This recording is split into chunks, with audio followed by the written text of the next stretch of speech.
Nam alhamdulillah wassalatu wassalamu ala rasulillah sallallahu alayhi wasallam wa ba'd. Baganda banga batugoberera ku mukutu gwa Fugwara Udwazira Media Uganda tutusinatesha Allah Ta'ala ne program ya fiyo kudamu ibuzo ku mukutu gwa Feggono wamu ne mikutu jonna ikitugoberera biidhnillah subhanahu wa ta'ala. Amanya Sharifu Muhammad Nagwere Abu Basam omwanjuzi wa program eranga mu studio ndi mune mukadde wa fenga bulijjo Sheikh Abbas Zubair Senkuba okubeeranga dam programu yaffe ebibuuzo bino inshallah bitwabuuzizza ku dini yaffe. Nga sina kubanga mpita mwalimu kubeeranga atubuuzaako tubategeeze ennaku z'omwezi nga 10 ne 11 ujja kuba mwezi gwa 12 Rawda Islamic Media Uganda ebateekedde lasa ku Masjid Nuru Ntaawo ennaku z'omwezi ezo inshallah etandika ku Lwamukaaga ku ssaawa 3 era abasomesa we bali ddala. Sheikh Adamu Isa Senjala tujja kuba naye, Sheikh Musa Mtewa tujja kuba naye, Sheikh Kasim Ramadhan tujja kuba naye, ne mukadda femu nyinyo Sheikh Abbas Zubair Senkuba. Era kunako lwajja kuddamu bibuuzo ku muzikiti ogwo Masjid Nuru Ntaawo inshallah. So tubasaba okujja mu bungi kunako olw'omukaaga kwa darasa lwetandika, then ne ku Sunday ate abali bangi ddala Sheikh Mahmoud Kibati tujja kuba naye ku Sunday, oba oliawo ne Sheikh Hamza Bukhari wamu n'abawalimu abalala bangi tujja kuba nabo biidhnillah. Tubasaba mujje, tunasanyuka nnyo Rawda wamu ne management y'omuzikiti ogwo inshallah ta'ala tubakoowodde mwenna we muli era mutuukibwako amawulire gano n'eddoboozi lino. Tunasanyuka nnyo mu mbeera eyo.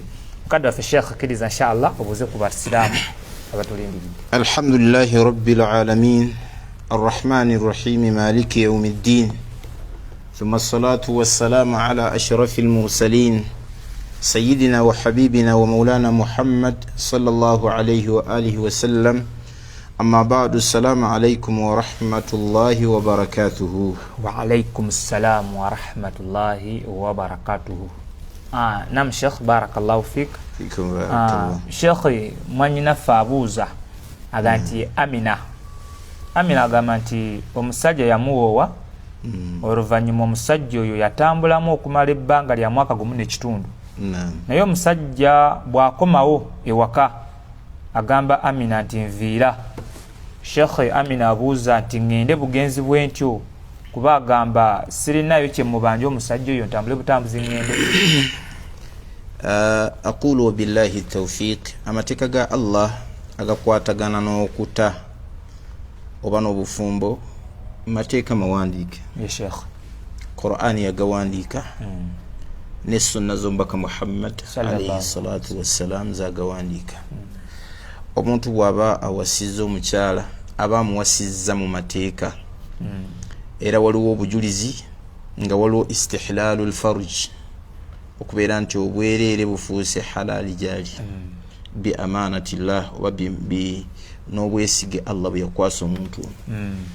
Kati nga bwe kiri nti mu kuwasa wabeerawo amateeka ne mukuta wabeerawo amaki amateeka omutamala gata muntu mukyala mu ngeri efaanana bwetyo. Kivula Allah aganti fala wala tattakhidhu ayati llahi huzwa. Yagamba nti temufuulanga amateeka ga Allah g'okukola ki g'okuzannyiramu. Allah yagamba mu Qur'ani ya ayyuhan nabiyyu idha talaqtumun nisaa fatalliquhunna li'iddatihinna wa ahsul 'idda. La ilaha illa. Yagamba nti wange gwe nabbi sallallahu alaihi wasallam bwe muba mutaaba kyala etandikira ku nabbi bwe mala nadda kuffe n'agamba nti natuzingiramu idha talaqtumun nisaa beera ko mukyala gwe mutadde fatalliquhunna mumute li'iddatihinna nga waliwo okutuula idda. Wa ahsul 'idda n'okubeera nga tubala ki ennaku za 'idda ezo. Tetumanyi biriwo wakati wa mukyalo oyo nabbaawe naye wabeerawo okusoowagana tumugamba agende amute mu mateeka nga obusiraamu bukola ki bwe bugamba era agoberere mu 'idda otukola ki agende abawalimu bamulambulule tuyinza obutakimaliriza ssaawa eno naye ala kulli abuuza amalega agenda bw'atyo la amala kutuula 'idda. Bwamala okutuula 'idda waliwo n'amateeka amalambulukufu agatambulira ku ki ku 'idda paka bweggwayo insha Allahu ta'ala. Barakallahu fiikum. Wafika barakallah. Sheikh muganda affe abuuza nti erinnya Fatima litegeeza ki? Fatima oba Fatima min al-fatm wal-fatm tutegeezaamu al-qat'atu kukutula tukikozesa nnyo mu radhiya oba mu arradaa mu kuyonsa omwana bwabanga yekutudde kuyonka tuga nti qata'ati min arradaa oba qut'ati bamujje ku bbeere naye nga kyo kitegeeza kukutula ku muntu kumujja ku kintu mu mbeera efaanana bwetu oluvannyuma linnya lya muwala wa nabbi Muhammad sallallahu alaihi wasallam omukyalo omulungi oyo yali ajjudde ekitiibwa Zahara saba Allah tabaraka wa taala musiime yali sahabiya ate nga muwala wa nabbi ate nga mukyala wa khalifa oba khalifa bombaka Muhammad alayhi salatu wassalam Ali ibn Abi Talib ate maama wa asbati rasulillah maama wa bazzukulu ba nabbi omuli Hassan ne Husaini barakallahu fi jazakumullah khair fika barakallah Sheikh Abubakar yabuuza singa yafuna omwana mu bwenzi naye n'awasa mama w'omwana oyo ng'akyamuyonsa omwana oyo tumusalira akiika mwana w'obwenzi asalibwa akiika zambi kyeri mugano musalira akiika tewali zambi agende amusalira akiika naddala maama we yasaanidde omusalira amma ggwe oyo mwana siwuwo mu mateeka Abubakari omwana oyo siwuwo mu mateeka wabula oba omusalidde omusalira ng'omusiraamu waki ayamba wa bulijjo barakallahu fi jazakumullah saballah tasi ya rabbi amin Sheikh assalamu alaykum wa rahmatullahi wa barakatuh wa alaykum assalam Sheikh nibaza nti mubale kuweereza gwanga inshallah tuwobulungi amin Allah Sheikh ganti amanya nze yerugerago Salim barakallahu fi amanyikiddwa tutambula naye Allah muwe bulungi ya rabbi Allah yabarik fi amin Allah Sheikh Salim abuuza singa ndote kirooto ne kituukirira kiba kitegeeza ki yaloota kondoza ng'enjuba esinkanye n'omwezi ne bukeera ku macyanga wallahi kyekiwo bisinkana Allah yagaana tebisobola kusinkana la shamsu yanbaghi laha an tudrika alqamar wala al-laylu sabiqu an-nahar Allah enjuba tesobola kusinkana n'omwezi la ilaha illallah gamba obanga esikiriza eclipse naye bwaga nti nga enjuba esinkanye n'omwezi la yagamba wekitiibwa Allah nti enjuba tekisoboka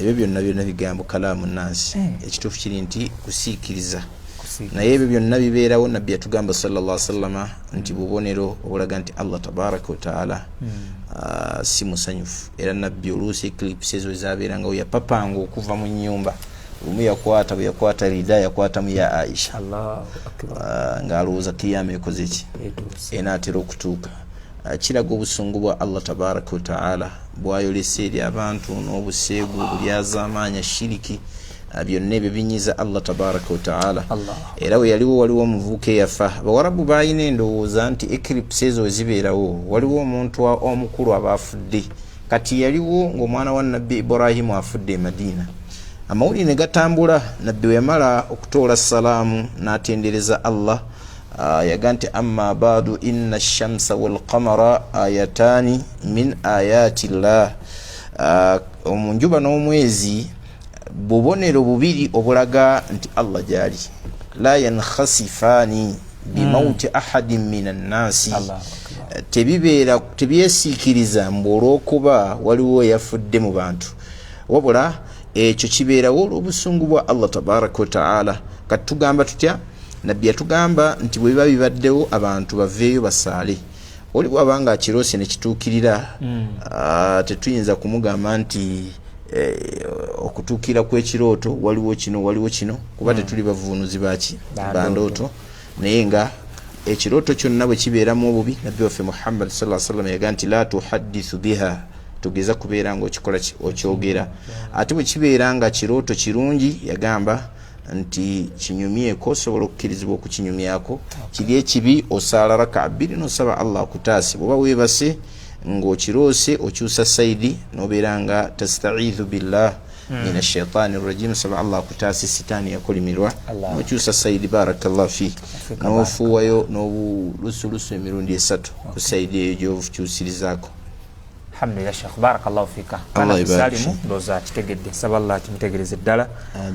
Sheikh amanya agambye nti Khadija Khadija abuuza singa waali mu Ruumu fi Khadija singa abuuza nti singa mu Ruumu waali aliwo yekka Khadija abuuza akkirizibwa okusala mu lwatu nga aliwo yekka mu Ruumu omwo. Twakiraba emabega eri ky'omukyala si sunna kusaala ng'ayatula nnyo okuggyako nga waliwo haja waliwo bwetaavu.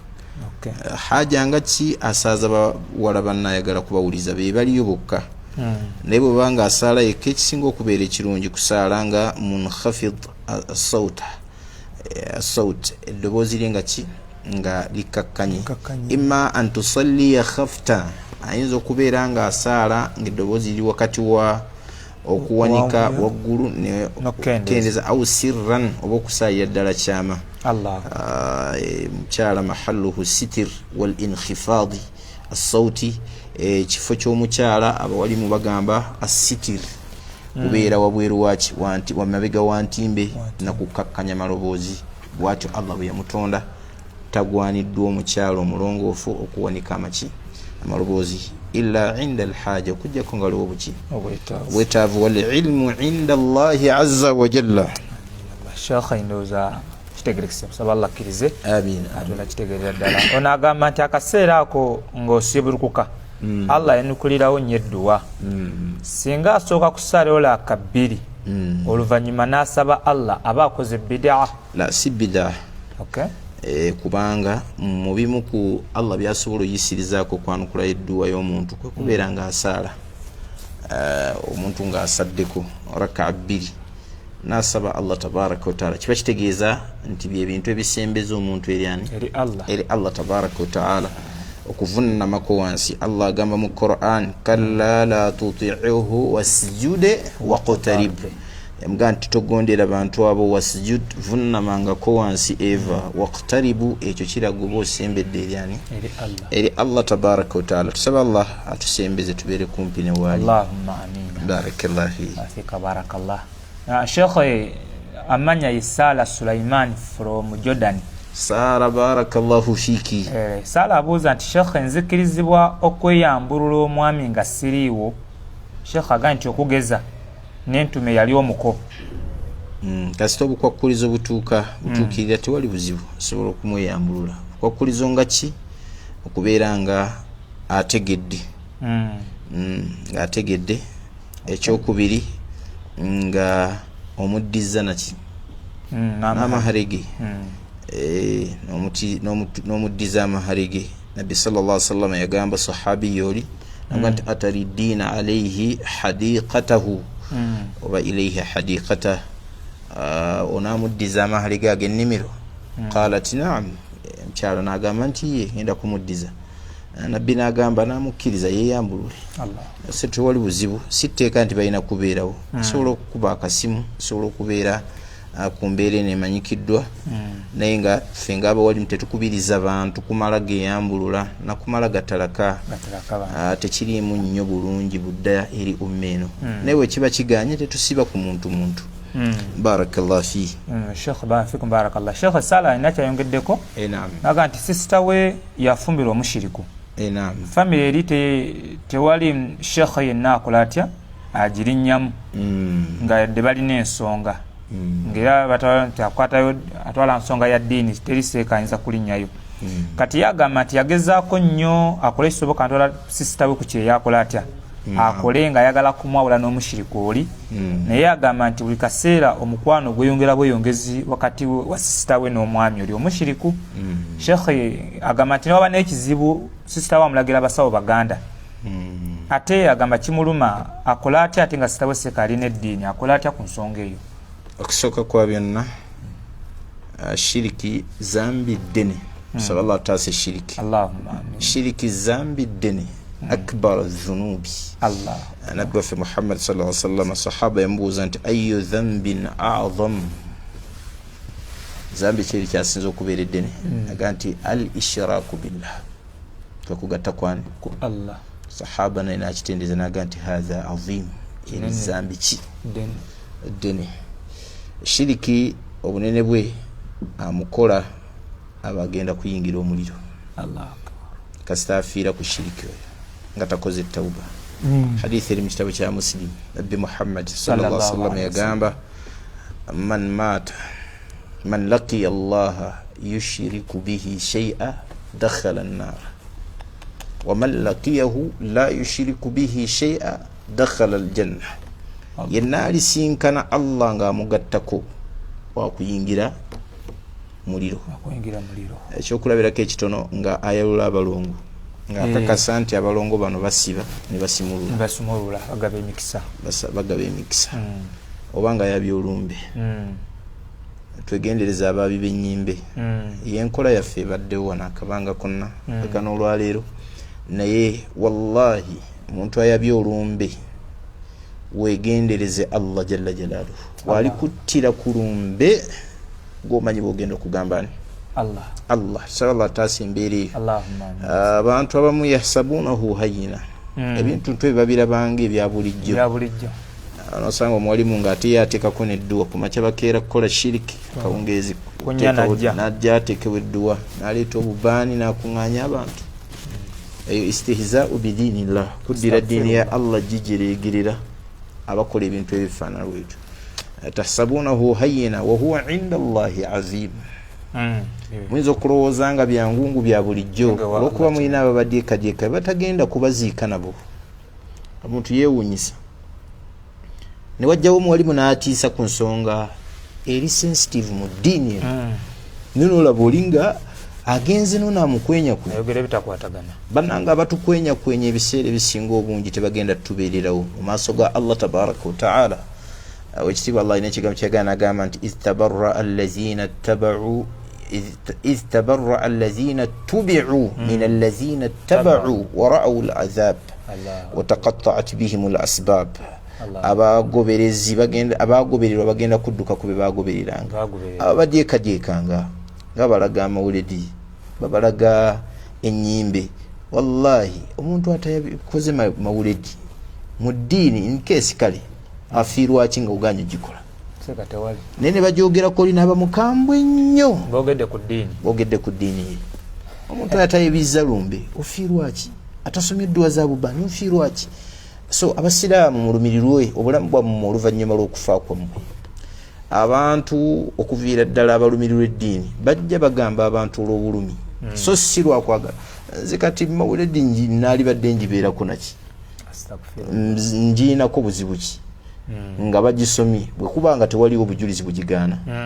Naalibadde na zambi ki oba naalibadde na nsonga kyegiganyisa hawa nafsi njigane from nowhere sina wenzija enjo olumbe naalibadde nvaawo okutandika okugaana abantu. Naye oluusi bwa bulumi bwe tulina Nabbi Muhammad alayhi salatu wassalam yagamba abantu be n'abagamba nti mbakwenya muntu yenna saali kwenyeza mu benvaamu. Nabwe kityo naffe wano tuba kubeerako na muntu gwe tukwenya mu nsonga ezo.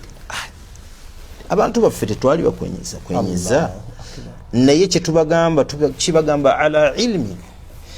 Twewunya nnyo abawalimu ababikka amazima ku nsonga ezifaanana bwe ziti.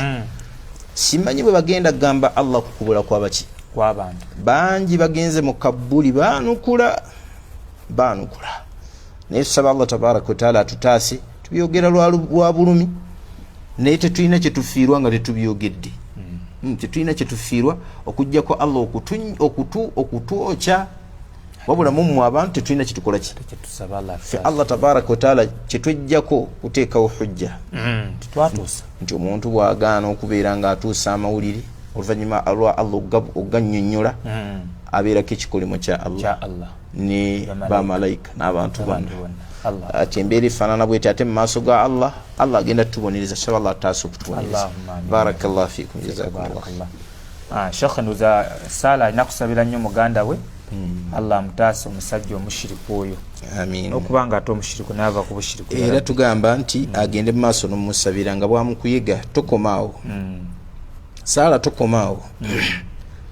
Omusajja oyo omukyalo oyo musabire hidaya imukako ekiro. Ekyokubiri muzze mu kyama omubuulirire amazima gennyumu gati Saara nga mpulira njagala okuyingirako ejjana naawe. Allah agamba wallazina amanu wattaba'atuhum dhurriyyatuhum biimanin alhaqna bihim dhurriyyatahum.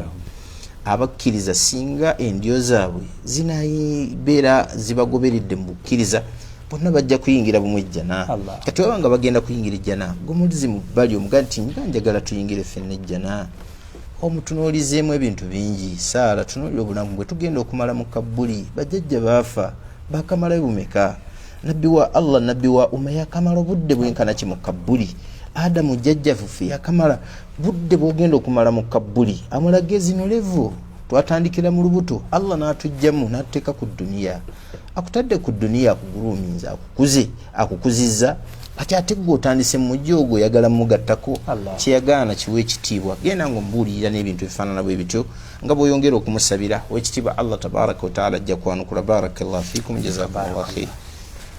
Shekhe asaba ku kyafayo ky'omukyala eyabonyaabonya pusi. Nabbi sallallahu alaihi wasallam yakyogera n'agamba mu sihah omukyala yayingira omuliro lwa puusi. Allahu akbar. Yannyonnyola n'aga nti la hiya at'amataha gallaqatha fil bayt yagiggalira mu nnyumba. La hiya at'amataha tagireetera kamere eryeko oba agiwe ku tuzzi wala hiya tarakataha tagita ebirenga eryako ku byebweru ku risiki allah gyagiteekeddeteekedde naye n'agirekawo paka bwe yafa ghadiba allahu alaiha allah yamunyiigira wa adkhalaha aljanna allah n'amuyingiza ki inshallah ataasa embeera eyo. Faddal. Shekh barakallahu fika. Shekhe kino kiramulwa kitya? Amateeka agasinga bagatukubiriza ng'okuwasa nti banange muwase. Amateeka gaali mu Qur'ani okusuubuligana nti banange musuubulagane wakati wammwe. Naye ate gano ng'omwenzi attibwe oba omubbi atemweko omukono Sheikh nga tebagatukubiriza gakola. Kusooka kwa byonna amateeka gonna gakkirizibwa okusomeribwa okutegeezebwa abantu. Wabula oteekamu nkola kiyinza okubeera ekizibuzibu okusinziira ku nsi gye tukola ki gye tulimu gye tuwangaaliramu. Okusaala tukkirizibwa tusobole okusaala n'okukola naye kati wetugamba nti abbye bamutemeko omukono gavumenti ya pulezidenti yammwe mugimanyi era ajja kumaliriza abakuyise mu tujju twalabye abatujju omwenzi bamukube ye mwenzi kyayinza okukkiriza wanaave bamukuba amayinja n'abasiraamu bennyini tebannafuna information eyo tubeera nga tugikola ki kale bwe tuba tugisomesezza ffe tugisomesa abaana mu masomero gaffe nti omubbi mu shariya bamutemako omukono omwenzi nga si mufumbo bamukuba kibooko wa tagribu sana ne bamusiba omwaka nti ate omwenzi bw'aba mufumbo tumukuba amayinja paka bwakola ki bwattibwa bw'oba bwafa. Ebyo tubisomesa paka allah waliggulawo ne tufuna gavumenti ng'efugisa shariya bw'erifugisa shariya ow'ekitiibwa allah tabaraka wataala ajja kubanga amateeka ago agera abantu abo ne bagakola ki ne bagalamuzisa. Ne kati essaawa eno kiyinza obutasoboka tusaba allah azzeeyo amazzi gye gaali gakulukutira. Allahumma amin. Barakallahu fika barakallah. Shekhe ayagala mulagiriramu engeri gye basalamu salaatul layli seeka sala batya? Salaatul layli essala y'ekiro esobola okuyitibwa mu ramadaani salaatu tarawihi esobola okuyitibwa qiyaamu layli kuyimirira kw'ekiro esobola okuyitibwa tahajjudi naddala ku budde obusembayo yemu bagita salaatul layli. Nabbi yagamba sallallahu alaihi wasallam salaatul layli mathna mathna essala y'ekiro tusaala bbiri bbiri saala bbiri tuula tahiyatu soma sala tola salamu tuula tahiyatu tola salamu tuula tahiyatu tola salamu bwotyo paka bwe ziggwayo. Nabbi sallallahu alaihi wasallam yasaalanga ezo Aisha agamba nti ma jawaza rasulullahi sallallahu alaihi wasallam ala 11 raka'a yasussa 11 sawa'u kana fi ramadan au fi ghairi ramadan ebeere ramadan oba wabweru waki wa ramadan. Ekyo kitegeeza ki nti ye Aisha bw'atyo bwe yalaba nabbi Muhammad eyasula ennyo ne nabbi Muhammad bw'atyo bw'atugamba era abawali mbagamba nti hadithi tugijja nnyo ku Aisha nnyo kubanga ku bintu bye yeetegereza ennyo yeetegerezanga nnyo okuyimuka kw'ekiro ye yalinga naye ekiro kati gwe ataayimukanga naye ekiro tetusobola kubeera nga ate tukuggyako bujulizi bufaanana bwe butyo. Amma basahaba bamu abaalabanga nabbi waffe Muhammad sallallahu alaihi wasallam oluusi yayongerako ne zibeera 13 naye nga abamu baga nti ebbiri ze ziri rakaa zetusaala ku makya nga tunaba kusaala ki asubhi. Wallahu taala alam. Nabbi Muhammad sallallahu alaihi wasallam yatugaye swala y'ekiro ebeera mmeka? Bbiri. Abawalimu bangi balaba nti ebikolwa bye byakomeka zino ebbiri zibeera 10 na mmeka? 11. Wallahu taala alam. Naam Sheikh, barakallahu fika. Sheikh, tusala tutya tusomeramu al-Fatiha ng'eswala eza bulijjo, wabula nabbi yawanvuyangamuko era nga gisoma na mu lwatu ow'ekitiibwa nabbi ffe Muhammad sallallahu alaihi wasallam. Barakallahu fika. Barakallah. Sheikh, atakwata soosoma nga alabako? Asobola okusoma nga alabako. Okay. Wabula twemanyiza okukwata kubanga kirimu empeera nnene. Barakallahu fika. Barakallah. Sheikh, sunna 12 tuzisala tutya? Sunna 12 sala raka 2 qabla as-subhi ngari tunasala ki salati as-subh abajita qabliya. Nabi sallallahu alaihi wasallam yazita rak'atay al-fajr raka zaki za fajr gante rak'atay al-fajr khairun min ad-dunya wa ma fiha. Raka ezo zisinga ad-dunya nebigikola ki nebigirimu. Nga Uganda bwogiraba ne si Uganda yokka, America, London, Dubai batenda simanyi n'ebizimbe ebikyasinza okuba ebiwanvu n'obuzimbe bwamu n'emiyagalo gyabyo. Zino raka 2 zisinga ebigiriko eddunia yonna n'ebigiriko. La hawla. Kati Allah tabaraka wa taala byategekedde mu jjana sallallahu tuwejjana. Allahumma ate byo bithufu. Abaganda baga bithufu. Barakallahu fi. Inshallah tukukolera ejjana. Allahumma inna nas'aluka aljanna wa ma qarraba ilayha min qawlin wa amali wa na'udhu bika minan nari wa ma qarraba ilayha min qawlin wa amali. Barakallahu fikum, jazakumullahu khair. Kati raka eziddakawo raka nyanga tunasala dhuhri ne raka 2 nga tumaze okusala ki dhuhri. Oluusi awamu walaga 2 naye zibeera 4 qabla dhuhri ne 2 oluvannyuma lwaki olwa dhuhri. Bwe tumala okusala essala ya magharibi era tusala ye 2 ne bwe tumala essala ya isha tusala yo 2 zibeera wonna awamu raka 10 na mmeka na 2. Nabi sallallahu alaihi wasallam yatuga nti abazisadde bana Allahu lahu baita fil janna. Azemanyiza nagisala Allah amuzimbire nyumba muki mujjana. Sallallahu azitumanyize atuwe n'okubeera nga tuzisala atuzimbire nyumba mujjana. Barakallahu fikum, jazakumullahu khair. Wa fika barakallah. Sheikh, tukwebaza olwa programu yaffe n'obudde bw'otuwadde. Saballa washitibwa kubisizeemu. Amin. N'abatufollowenze bonna saballa washitibwa abagale era abongere obulungi n'okumanya ya Rabbi. Allahumma amin. Sheikh, naam. Dalasa yaffe twongera kubajjukiza Masjid Nuru Ntaawo wamu ne Rawda Islamic Uganda. Dalasa bagitesese ennaku z'omwezi nga 10-11 mwezi gwa Desemba. Mujje mu bungi abali mwebali ddala tandika lwa 6 paka ku Sunday insha Allah taala. Tunasanyuka nnyo nga tubalabye biidhinillah. Kitabo ne peni nsonga nkulu tobyera ebyokulya n'ebyokunywa bigenda kubaawo biidhinafu kuva ku lw'omukaaga ku ssaawa 3 paka ku Sunday n'ekyemisana n'ekyeggulo inshallah nabo yagadde basobola kubanga bakikuwa. So tunasanyuka nnyo nga tubalabye.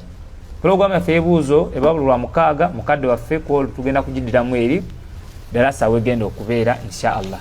Barakallahu fikum. Seka kujango nabi kwa 2-3 tufundikire n'abaddu ba Allah bantu nga tubasibula.